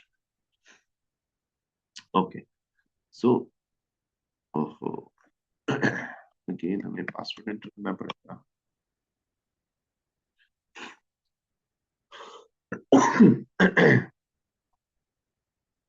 तो इसको हम दोबारा से कमेंट कर देते हैं क्योंकि हम लास्ट प्राइवेट की बात करते हैं। इसको हमने कंट्रोल करके यहाँ पे छोड़ दिया। ओके, तो अगेन ये वर्क शेयरिंग कॉन्स्ट्रक्ट था, जो कि अभी मैंने आपको बात बताई कि ये पैरेलल रीजन्स के अंदर ये क्रिएट कैसे होता है। तो this is not a big deal, हम इसको भी एक दफा क्विकली अंडरस्टैंड कर लेते हैं। इसको कंट्रोल सी करके इसको कमेंट कर दिया। ओके, तो ये वर्क शेयरिंग कॉन्स्ट्रक्ट जो कि फॉर लूप की मैं बात कर रहा था, whatever your task performing during this for loop, और इसको हम एग्जीक्यूट करते हैं। तो अब ये वही हो रहा बात कि वर्क शेयरिंग कॉन्स्ट्रक्ट में जो कि मेरे पास दो थ्रेड्स क्रिएट हो रहे हैं, तो basically thread zero thread zero thread zero. अब यहाँ पर अगर आप देखें तो 1 2 3 4, तो 5 आइट्रेशन इसने थ्रेड जीरो पे एग्जीक्यूट किए, 1 2 3 4, 5 आइट्रेशन इसने थ्रेड वन पे एग्जीक्यूट किए। अगर हम दोबारा से इसको कंपाइल करते हैं और फिर हम इसको एग्जीक्यूट करते हैं, तो अब इस केस के अंदर भी 1 2 3 4 5, तो फाइव फाइव आइट्रेशन के अकॉर्डिंगली ये जो वर्क शेयरिंग कॉन्स्ट्रक्ट है, वर्क शेयरिंग कॉन्स्ट्रक्ट का कॉन्सेप्ट ही मैंने आपको यही बताया कि सिंपली हम क्या काम करते हैं, जो अवेलेबल थ्रेड्स होते हैं उनके अंदर इस वाली जो वर्क शेयरिंग जो होती है उनको हम स्प्लिट कर देते हैं, आई मीन डिवाइड कर देते हैं। ओके, अब अगर हम इसको दोबारा यहाँ से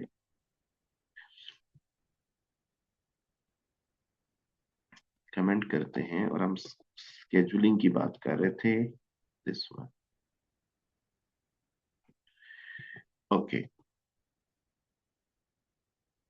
तो इसमें हमने दो तरह की स्केजुलिंग को देखा है, एक हमारे पास स्टैटिक है और एक हमारे पास डायनामिक है। तो सबसे पहले अगर हम स्टैटिक की एग्जांपल देखते हैं, तो मैंने कहा कि स्टैटिक के केस में आपको एक चंक वैल्यू पास करनी पड़ेगी, mean hash pragma MP parallel for schedule. और स्टैटिक जहां पर मुझे टाइप डिफाइन करनी है कि मैं स्टैटिक कर रहा हूँ या डायनामिक कर रहा हूँ। स्टैटिक और डायनामिक की दोनों बातें हम ऑलरेडी डिस्कस कर चुके हैं, स्टैटिक के केस में क्या प्रॉब्लम आता है, डायनामिक के केस में क्या प्रॉब्लम होता है। स्टैटिक में क्या एडवांटेजेस हो सकते हैं, डायनामिक में क्या एडवांटेज हो सकते हैं। यहाँ पर मैंने चंक वैल्यू बता दी कि दो दो इटरेशन हमें रिक्वायर्ड। तो अब क्या होगा, इसको मैं जब कंपाइल करता हूँ और इसको हम दोबारा से एग्जीक्यूट करते हैं, तो आप यहाँ पर देखें कि थ्रेड 0 1 2 3 4 5 6 एंड 1 2 3 4। तो इसका मतलब है कि दो दो का मैंने जो था ना वो एग्जीक्यूट कर लिया था ना। और मेरे पास चूंकि दो थ्रेड्स हैं, और जो टोटल आइटरेशन थी हमारे पास वो कितनी बार है, वो 10 बार नहीं है। सो 1 2 3 4 5 6 7 8 9 और 10। तो इसका मतलब है कि जो थ्रेड जीरो उसने तीन दफा दो दो के आइटरेशन को कंप्लीट किया, जबकि थ्रेड वन ने क्या किया है, वो 2 टाइम्स 1 1 के इटरेशन को कंप्लीट किया। अब यहाँ पर आप ये बात समझने की कोशिश करें कि प्लीज इसका मतलब ये हुआ कि जब थ्रेड जीरो हमारे पास जो पांचवी और छठी इटरेशन कंप्लीट कर रहा था, तो उस टाइम थ्रेड वन जो था वो हमारा आइडल स्टेट के अंदर था। तो यही हम बात कर रहे थे कि जब हम स्टैटिक स्केजुलिंग की बात करते हैं, तो उस केस में हमें ये वाला प्रॉब्लम फेस करना पड़ सकता है। तो अगर हम यहाँ से इसकी वैल्यू को भी चेंज कर सकते हैं। अब अगर मैंने यहाँ पर कहा कि तीन तीन इटरेशन जो है वो करनी चाहिए मुझे, अब इस केस में देखें क्या होगा। अब मैं दोबारा इसको कंपाइल करता हूँ, फिर इसको मैं एग्जीक्यूट करता हूँ। अब यहाँ पर क्या हुआ कि 1 2 3 4 5 6 एंड 7 8 9 10। तो अब क्या ये उसी तरह से काम कर रहा है या डिफरेंट कर रहा है? तो हम एक दफा इसकी वैल्यूज को दोबारा से एग्जीक्यूट करके देखते हैं। तो अब इसके केस के अंदर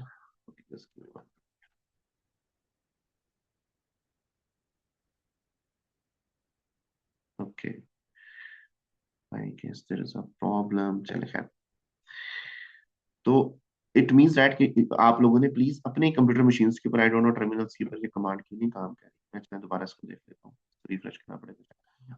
तो आप लोगों ने प्लीज इसको स्टैटिक स्केजुलिंग को डिफाइन करके साथ नंबर ऑफ आइटरेशंस को भी चेंज करके देखना है, और फिर मुझे बताना है कि ये चंक साइज चेंज करने से क्या इम्पैक्ट होता है। अच्छा, इसके बाद हमारे पास जो नेक्स्ट एग्जांपल आ रही है, which is the dynamic scheduling. Okay, तो अब डायनामिक स्केजुलिंग के केस में भी हम क्या काम करेंगे कि इन सिंपल वर्ड्स कि वहां पर हमारे पास एक, यस, वर्क स्टील मैकेनिज्म की जो भी हम बात कर रहे थे कि हमें इन सिंपल वर्ड किसी भी जो थ्रेड है उसको वेट नहीं कराना। तो वो क्या काम करेगा, जैसे ही वो कोई भी एक थ्रेड अपना टास्क कंप्लीट करेगा, तो वो नेक्स्ट को ऑन डिमांड एग्जीक्यूट करना शुरू कर देगा। तो ये प्रॉब्लम क्रिएट हो गया है, तो हमें यहाँ से शायद न्यू वैल्यू को क्रिएट कर देना चाहिए। तो just give me 1 minute so that we can write it again and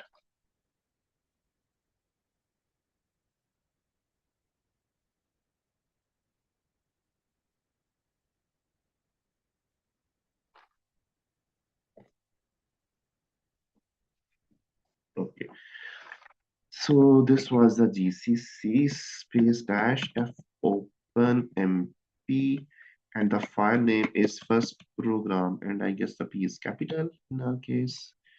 So program one dot C space dash of O, and the output file name was exe. Okay, done. And the next is this one and execute हम कर सकते हैं इसको। Okay, so now in our case this is the dynamic scheduling। तो अब dynamic scheduling को हम दोबारा से सेव करते हैं और फिर से हम इसको रन करने की कोशिश करते हैं। This is and then this execute. अब ये देखें यहाँ पर सिंपली क्या हो रहा है। अब ये थोड़ा सा अगर आप देखेंगे तो ये टाइम ले रहा था, जैसे मैंने बात की ना कि स्लाइड परफॉर्मेंस में डिफरेंस आता है। स्टैटिक के केस में ऐसा नहीं होता, वो क्विकली, क्योंकि उसको पता है, मैं पहले एग्जीक्यूशन से पहले उसको बता रहा हूँ कि भाई आपने दो दो दो इटरेशंस को आपने रन करना है। लेकिन ये रन टाइम के ऊपर डिसाइड होता है। यानी अब जैसे अगर आप देखें ना कि सबसे पहले थ्रेड वन एग्जीक्यूट हुआ, फिर थ्रेड वन एग्जीक्यूट हुआ, फिर थ्रेड जीरो, फिर थ्रेड जीरो, फिर थ्रेड जीरो, फिर थ्रेड वन, तो फिर थ्रेड जीरो, फिर थ्रेड वन, फिर थ्रेड जीरो जीरो। इसका मतलब है कि ये जो 10 आइटरेशन हमने कंप्लीट की, ये ऑन डिमांड की है। तो जो थ्रेड जिस टाइम फ्री होता था वो नेक्स्ट आइटरेशन को एग्जीक्यूट करना स्टार्ट कर देता था। अगर आप इसको दोबारा से विजुअलाइज करो, हम फिर कंपाइल करते हैं, कंपाइल करने के बाद फिर दोबारा से एग्जीक्यूट करते हैं। आप यहाँ पर देखिए थ्रेड वन फिर थ्रेड जीरो फिर थ्रेड वन। अब इस वाले का जो ऑर्डर है वो प्रीवियस वाली एग्जीक्यूशन से डिफरेंट है। That's how we can understand the dynamic scheduling, जहाँ पर किस तरह से काम करती है। ओके, सो इसको दोबारा से हम कमेंट करते हैं, और रिमेनिंग जो हमारा टॉपिक रहता है हम उस पर वापस चलते हैं। ओके, तो अगेन यहाँ पर डायनामिक स्केजुलिंग को कवर करने के बाद, this is a straight forward code. जिस केस में हम क्या काम कर रहे हैं कि यहाँ पर आप यहाँ पर देखो कि integer of shared data, it means that कि share data is what it is just like treated as a global variable. So आप लोगों ने प्लीज अब इस P thread based version of code को अगर आप रन करेंगे तो यहाँ पर आउटपुट क्या आ सकती है, कभी आप ऑब्जर्व करोगे कि आपके पास आउटपुट जो थ्रेड काउंट आ रहा है ग्लोबल डाटा की वैल्यू में वो 10 आ रहा है, और कभी आप ऑब्जर्व करोगे आपके पास वैल्यू 8 आ रही है। तो इसका मतलब हमें ये बात अभी दोबारा समझ आ जानी चाहिए कि इस वाले केस में क्या हो रहा है कि जब इट मींस कि अगर ये कोई एक शेयर डाटा है जो कि ग्लोबल वेरिएबल है, और हर एक थ्रेड के अंदर इसके ऊपर कुछ फंक्शन परफॉर्म किया जा रहा है, कुछ मॉडिफिकेशन की जा रही है, तो इट मींस दैट के यहाँ पर रेस कंडीशन क्रिएट होने के चांसेस हो सकते हैं। जी, वही चीज है, लेकिन उसकी कुछ लिटिल बिट एक बेटर इंप्लीमेंटेशन है, बेटर वर्जन है, जिसके अंदर हम क्या कर रहे हैं, पी थ्रेड्स को ज्वाइन कर रहे हैं। तो लेकिन स्टिल जो शेयर डाटा हमारे पास है ये ग्लोबल वेरिएबल के तौर पर ट्रीट किया जा रहा है। तो इट मीन्स दैट कि इस वाले केस में स्टिल कोई भी मॉडिफिकेशन की जाएगी, जैसे हम शेड की बात कर रहे थे, तो यहाँ पर स्टिल रेस कंडीशन के होने के अकर्स होने के चांसेस हो सकते हैं। जैसे आप यहाँ पर देखें कि थ्रेड काउंट यहाँ पर 990 आ रहा है, दोबारा थ्रेड काउंट 978 आ रहा है, थ्रेड काउंट 1000 आ रहा है। तो आप लोगों ने प्लीज ये जो कोड्स गिवन है, आपने इनको एक दफा रन करना है, एग्जीक्यूट करना, और फिर आपने इसकी आउटपुट को ऑब्जर्व करना है। इस पूरी अंडरस्टैंडिंग को, यानी स्केजुलिंग की डायनामिक और स्टैटिक डिफाइन करने के बाद ये जो तीन कोड यहाँ से गुजरे हैं, ये बेसिकली सारी चीज के अंदर जो कॉन्सेप्चुअली हम क्या समझाने की कोशिश कर रहे हैं कि यहाँ पर एक शेयर डाटा एक ग्लोबल वेरिएबल के तौर पर रीड किया जा रहा है। जब अगर हर एक थ्रेड उसके ऊपर कोई मॉडिफिकेशन परफॉर्म करेगा तो आउटपुट चेंजेस आ रही हैं, तो ये चेंजेस आ रही हैं एक्चुअली ये क्या है, ये रेस कंडीशन है। और इसी के अगर मैं एक थ्रेड इंप्लीमेंटेशन करता हूँ ओपन एमपी के अंदर, तो अगेन यहाँ पर मैं नंबर ऑफ थ्रेड्स डिफाइन कर दिए, वही ओपन एमपी इंप्लीमेंटेशन आ गई, और माई थ्रेड जो काउंट एक्चुअली मुझे उसकी वैल्यू रिक्वायर्ड है, और मैं माई लोकल काउंट को हर एक थ्रेड के लिए क्या करता जा रहा हूँ, इंक्रीमेंट करता जा रहा हूँ, लास्ट में थ्रेड काउंट को मैंने माई लोकल काउंट में पास कर दिया। तो अब इट मीन्स दैट कि क्या होगा यहाँ पर स्टिल जब multiple threads same modification perform करेंगे, ये ओपन एमपी का वर्जन है, यानी सबसे पहले सी का कोड था, फिर उसके अंदर हमने जॉइंस को यूज किया, फिर हम उसके ओपन एमपी इंप्लीमेंटेशन दिखा रहे हैं। इनफैक्ट काम वही कर रहे हैं, इसमें कोई परेशानी वाली बात नहीं है।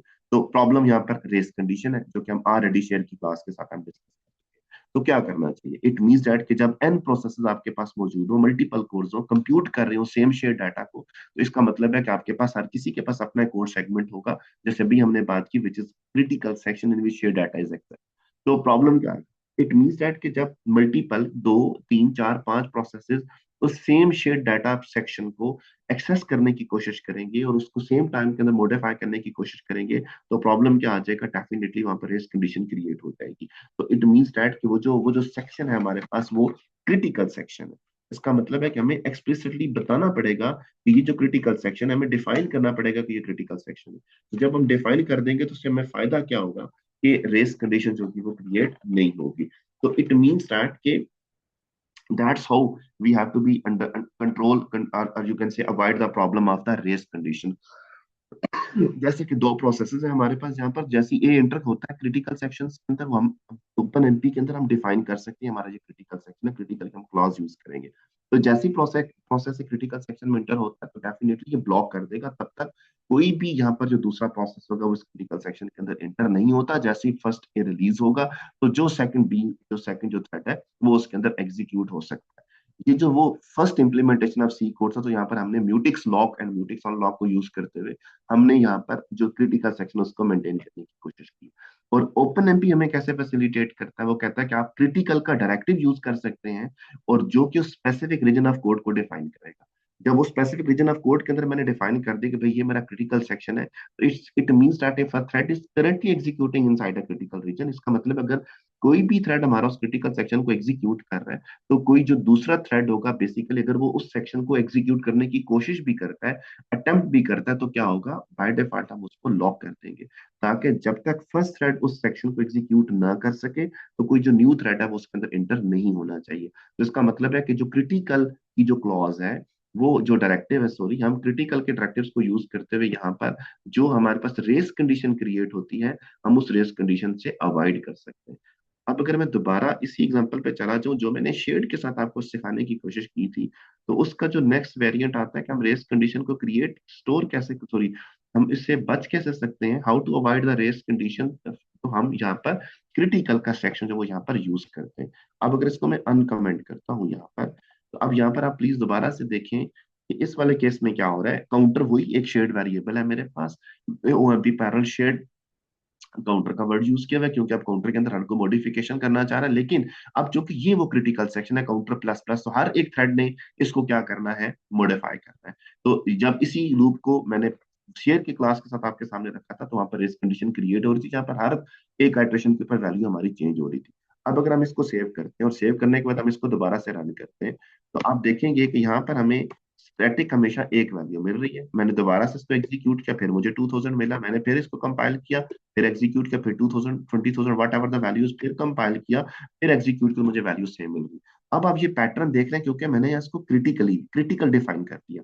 तो ये डायरेक्टली मुझे सपोर्ट कर रहा है कि भाई ये क्रिटिकल सेक्शन है, इस क्रिटिकल सेक्शन को अगर एक टाइम के अंदर एक साइड मॉडिफाई कर रहा है तो दूसरा साइड उसको मॉडिफाई नहीं करेगा। तो हर दफा हमें जब वैल्यू मिलेगी वो अपडेटेड वैल्यू मिलेगी। जबकि जब मैंने इसी वाले कोड को क्रिटिकल डायरेक्टिव के बगैर जब मैंने इसको रन किया था, तो आप देख रहे थे प्रीवियस एग्जांपल्स के अंदर कि हमेशा जो हमारी जो वैल्यू थी वो चेंज हो रही। तो that is in fact the objective and the purpose of this clause, जो कि हम क्रिटिकल का डिफाइन करके सेक्शन हम रेस कंडीशन से अवॉइड कर सकते हैं। अच्छा, इसी तरह हमारे पास एक जो चीज आती है जिसके लिए हम सिंक्रोनाइजेशन कॉन्स्ट्रक्ट एक और होता है जिसको हम कहते हैं मास्टर डायरेक्टिव। जैसे मैंने हैश प्रैग्मा ओएमपी यहाँ पर मैंने क्रिटिकल डिफाइन किया, तो इसी तरह मैं यहाँ पर मास्टर भी डिफाइन कर सकता हूँ। तो मास्टर डायरेक्टिव क्या काम करता है, स्पेसिफाई कर देता है उस रीजन को जो कि हम चाहते हैं सिर्फ और सिर्फ master thread create, master thread उसको एग्जीक्यूट कर रहा हूँ। का मतलब है कि बाकी जितने भी हमारे जो लोकल वर्कर्स हमने डिफाइन किए हुए थे, जो हमारे थ्रेड्स थे, वो इस मास्टर थ्रेड के कोड को एग्जीक्यूट ना करें, तो हम उसके लिए हैश प्रैग्मा ओएमपी मास्टर का डायरेक्टिव यूज करके हम उस स्पेसिफिक रीजन को हम यूज कर सकते हैं कि ये वाला जो पोर्शन ऑफ कोड है ये सिर्फ और सिर्फ मास्टर थ्रेड ने एग्जीक्यूट करना है। इसी तरह हमारे पास एक बैरियर का डायरेक्टिव भी मौजूद होता है। और बैरियर के केस में क्या होता है, ऑफ कोर्स हम सिंक्रोनाइजेशन अचीव करना चाहते हैं, क्यों कहे, ताकि हमारे पास जो है वो सारी की सारी वैल्यूज अपडेटेड ही रहें। तो अब बैरियर क्या काम करता है कि इस जब कोई भी जो थ्रेड होते हैं वो किसी एक स्पेसिफिक पॉइंट तक जब तक वो रीच नहीं करते, तो तब तक वो जो नया टास्क होता है वो एग्जीक्यूट नहीं किया जाता। So all threads then resume executing in the parallel code that follows the barrier. Barrier तक वो नहीं पहुंचेंगे, डेफिनेटली वो अपनी नेक्स्ट एग्जीक्यूशन को स्टार्ट नहीं कर सकते। तो इसकी एग्जांपल्स मैंने इंक्लूड नहीं किए, ये स्ट्रेट फॉरवर्ड एक छोटे छोटे से डायरेक्टिव्स हैं, तो प्लीज आप लोगों ने इनको मास्टर्स और बैरियर आपने खुद से इसको एग्जांपल इसकी अपने कुछ केस स्टडी सोच के, तो आपने बैरियर और ओएमपी मास्टर का जो डायरेक्टिव आपने यूज करना है। अच्छा, अब जो लास्ट हमारी जो इसकी जो डिस्कशन है वो हमारे पास आती है रिडक्शन क्लास की। अब जो रिडक्शन क्लास होती है ये क्या करती है, basically the reduction class we use in the OpenMP to perform a parallel reduction on a variable. तो हम बेसिकली इसके ऊपर कोई रिडक्शन परफॉर्म करना चाह रहे हैं। अब यहाँ पर देखो, रिडक्शन के केस में हमारे पास डिफरेंट ऑपरेटर्स गिवन होते हैं या डिफरेंट ऑपरेटर्स हमारे पास मौजूद हो सकते हैं। जैसे हम प्लस कर सकते हैं, माइनस कर सकते हैं, मल्टीप्लीकेशन कर सकते हैं, मैक्स कंप्यूट कर सकते हैं, मिन कंप्यूट कर सकते हैं। एक्चुअली क्या है कि अब जब हमारे पास मल्टीपल थ्रेड्स हैं जो कि अपडेट कर रहे हैं शेयर्ड वेरिएबल को, यानी कि मुझे सम कंप्यूट करना है, इसका मतलब है कि अगर चार थ्रेड्स जा रहे हैं तो चारों के चारों उसी सम जो ग्लोबल वेरिएबल था उसी के अंदर वेरिएबल वैल्यूज को अपडेट करेंगे, तो वो शेयर्ड वेरिएबल। अगर सारे के सारे उसी को अपडेट करना स्टार्ट कर देंगे तो प्रॉब्लम फिर वही आ जाएगा जो कभी हमने बात की थी, कि वहां पर इशू क्या आएगा कि वहां पर रेस कंडीशन क्रिएट होगी। तो इसका मतलब है कि हमें क्या करना चाहिए कि ओपन एमपी यहाँ पर हमें जो रिडक्शन प्रोवाइड करता है वो क्या करता है, वो उसकी एक प्राइवेट कॉपी बना देता है हर एक वेरिएबल की। तो इट मीन्स दैट कि it will create a private copy of that variable for each thread. तो जब जो भी वो थ्रेड हमारे पास मौजूद होंगे, तो इट मीन्स उसके लिए वो एक सेपरेट कॉपी के तौर पर ट्रीट किया जाएगा। और लास्ट के अंदर जब हम उससे एग्जिट करेंगे, तो इसका मतलब है कि वो जो ऑपरेशन हम परफॉर्म कर रहे थे लोकली, तो रिडक्शन का जो क्लॉज होगा वो हमें हेल्प आउट करेगा कि लास्ट ऑपरेशन जैसे कंप्लीट होगा वो उसको कंबाइन कर देता है, और उस कंबाइन की हुई वैल्यूज को जो हमारे पास शेयर्ड वेरिएबल होगा उसके अंदर वो स्टोर कर देगा। जैसे कि आप यहाँ पर देखिए, it will clause perform a reduction operation of the variables and the private copy for each list variable is created and initialized for each thread। तो जैसे मैंने कहा कि हम हर एक के लिए एक प्राइवेट कॉपी बना लेंगे हर इस वेरिएबल की, और हर एक थ्रेड्स के लिए वो प्राइवेट कॉपी तौर पर ट्रीट होगा। At the end of the reduction variable is examined and the shared variable final result is. जब भी हमारे पास लास्ट इटरेशन कंप्लीट होगी, वो लास्ट अपडेटेड वैल्यू हम पिक करेंगे रिडक्शन के केस में, और हम उसको जो शेयर्ड वैल्यू होगा, जो शेयर्ड वेरिएबल था, जो ग्लोबल था, हम उसके अंदर उस वैल्यू को राइट कर देंगे। तो यहाँ पर हमारे पास इसकी ऑपरेटर की लिस्ट होती है, जो कि हम इन लिस्ट में इस रिडक्शन क्लास के साथ हम ये ऑपरेटर डिफाइन कर सकते हैं कि हम करना क्या चाहते हैं। अब अगर हम इस एग्जांपल को अंडरस्टैंड करने की कोशिश करें, तो क्लास ये देखें please. The last example of this session is, okay, first of all I have to make it a comment. और अब अगर इसको मैं लास्ट पे जाता हूँ, so this one is a reduction example. तो यहाँ पर हम इसको अनकमेंट करते हैं, दिस इज फाइन, ओके। अब यहाँ पर देखिए कि मेरे पास integer of sum is equal, इसका मतलब है ये एक अरे है, तो मैं इस अरे का सम कंप्यूट करना चाह रहा हूँ, और सम कंप्यूट करने के लिए मैं सम की वैल्यू को लास्ट पे अपडेट करना चाहता हूँ। तो इसका मतलब है कि जब मैं फॉर एक वर्क शेयरिंग कॉन्स्ट्रक्ट यूज कर रहा हूँ, तो डेफिनेटली हर एक इसने मल्टीपल थ्रेड्स के ऊपर इसको स्प्लिट कर देना है। तो एक तो काम वही था कि मैं इसको शेयर्ड रखूंगा, शेयर्ड रखूंगा तो फिर रेस कंडीशन क्रिएट हो जाएगी। तो यहाँ पर मैंने क्या किया, फॉर रिडक्शन की क्लास को यूज कर मैं कह रहा हूँ प्लस करना है मुझे जो मेरे पास ऑपरेशन है, और क्या प्लस कर देना है आपने सम के अंदर वैल्यूज को। तो अब देखिए क्या होगा। अब जब मैं दोबारा इसको कंपाइल करता हूँ और फिर हम इसको एग्जीक्यूट करते हैं, तो यहाँ पर देखिए sum is equal to 21। So 1 + 2 3 + 3 6 +4 10 +5 15 +6 21। This is how actually the reduction operations perform in our case. तो आप लोग अपने लिहाज से प्लीज, अगर इस ऑपरेटर को मैं यहाँ से मल्टीप्लाई कर दूं तो क्या होगा, आई डोंट नो क्या ऑपरेशन होना चाहिए। This one and this one, तो सम इज इक्वल टू 0 आ रहा है, सो क्यू आ रहा है। इसी तरह अगर आपको मैं कहता हूँ कि यहाँ पर आप इसको माइनस कर दो, तो कंट्रोल एस किया मैंने, और फिर मैंने कंपाइल किया। कंपाइल करने के बाद मैंने एग्जीक्यूट किया, तो अब सम इज इक्वल टू दोबारा से 21 आ रहा है। So what is the impact by changing only operator at this point at the overall value of sum? So please, this is your task। और जब इस पूरे लेक्चर को आप कंप्लीट सुनेंगे और जब आप यहाँ तक पहुंचेंगे, तो आपने इस रीजन को आइडेंटिफाई करना है कि रिडक्शन के साथ जो ये ऑपरेटर है, इस ऑपरेटर का क्या इम्पैक्ट आता है। So I hope we have completed this lecture. Yes, and this is the same example of the reduction कि जो मैंने भी बता चुका हूँ कि यहाँ पर आप कोई भी जो है ऑपरेटर यहाँ पे यूज, जैसे यहाँ पर रिडक्शन केस में हमने मैक्स ऑपरेटर यूज किया। So that's all about for today session, कि जिस केस में हमने जो shared and then private and first private then last private, and then हमने स्केजुलिंग की बात की, जिसमें स्टैटिक कैसे मेंटेन होती है, डायनामिक कैसे मेंटेन होती है, क्रिटिकल सेक्शन का क्या रोल होता है, रेस कंडीशन कैसे क्रिएट होती है, मास्टर थ्रेड के लिए हम मास्टर्स का कीवर्ड जो जो डायरेक्टिव है वो हम जो यूज कर रहे थे, और उसके बाद हमने बैरियर की बात की, और फिर हमने यहाँ पर रिडक्शन की बात की है। तो प्लीज आप लोग इस पूरे लेक्चर को ध्यान से सुने। अगर इसमें कोई भी प्रॉब्लम आता है, so we have planned one query session in this week. So उस क्यूरी सेशन के अंदर फिर हम इंशाल्लाह आपकी जो भी क्यूरीज होंगी उनको हम रिजॉल्व करेंगे। Thank you very much for your time.